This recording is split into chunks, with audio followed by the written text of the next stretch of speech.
L'armée s'emploie à éradiquer les forces négatives qui écument l'Est du pays. Pour s'y faire, il faut lutter contre la lourdeur observée dans la chaîne de commandement. C'est la substance de la proposition de loi portant modification de la loi portant organisation et fonctionnement des FARDC qui vient d'être introduite ce mercredi à l'Assemblée nationale. Dans la même perspective, ce texte proposera la modification de la loi relative au statut du personnel militaire au sein des FARDC. Il n'a pas totalement tourné le dos à l'armée, malgré ses casquettes d'homme des lettres et de politique. Comme député national, cet ancien Kadogo de l'AFDEL œuvre toujours pour le bien-être de son ancien corps et pour celui de ses anciens compagnons d'armes. Le cas de cette proposition de loi modifiant et complétant la loi d'août 2011 portant organisation et fonctionnement des forces armées de la République démocratique du Congo que l'honorable Josué Moufoula a déposé ce mercredi au bureau de l'Assemblée nationale. La loi organique numéro 11/012 du 11 août 2011 portant organisation et fonctionnement des forces armées de la République démocratique du Congo.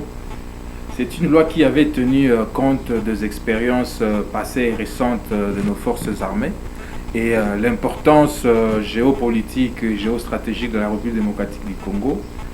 Mais il a en tout cas alourdi le fonctionnement des forces armées de la République démocratique du Congo par la mise sur pied de 2 chaînes de commandement et la création de nouvelles grandes unités. On constate bien entendu le chevauchement entre ces 2 chaînes de commandement et au-delà de ces chevauchements, toutes ces grandes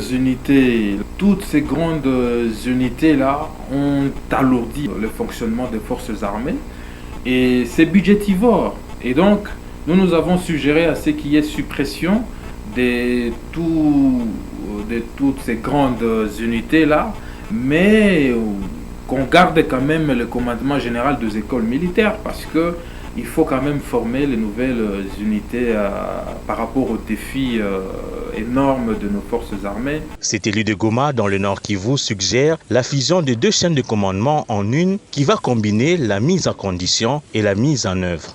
Ce membre de la Commission Défense et Sécurité de la Chambre basse du Parlement propose également la création de 2 structures au sein de l'armée. Nous avons suggéré également l'ajout du commissariat des forces armées.